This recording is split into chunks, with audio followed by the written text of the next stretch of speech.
I'm joined by Spectrum's Chris Welch and national political reporter Taylor Popolars, who was in the ballroom when the shots were fired. Taylor, we'll start with you. You were in the room when this happened.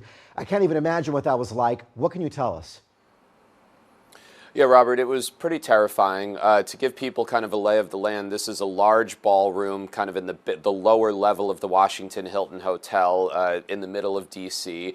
There's not great cell service in that hotel room or in that ballroom, so it led to a lot of confusion. But Spectrum News had two tables at the event, and we were directly in the center of the ballroom toward the back end. So we were opposite where the stage was, closer to some doors in the back. And right after the event started, the Pledge of Allegiance, or the national anthem was sung, the president came in, the first speakers were getting underway, salad was being served. Literally 5 minutes into it, we heard what was gunshots, not in the ballroom, but right outside the doors that our table was near.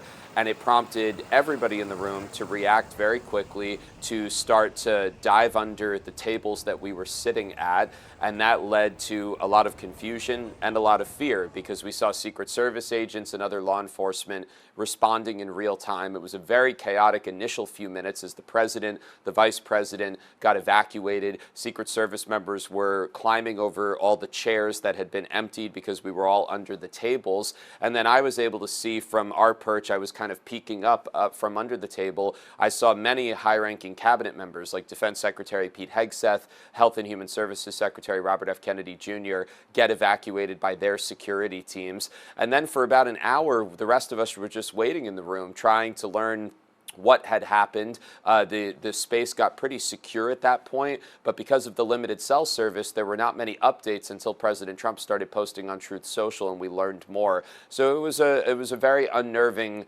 initial few minutes, and then a lot of confusion, because this is normally a very secured event, and it was crazy that it all unfolded just about 5 minutes into the dinner starting. Just frightening moments there, and we are so relieved that you and the rest of our team and everyone in that ballroom is okay tonight.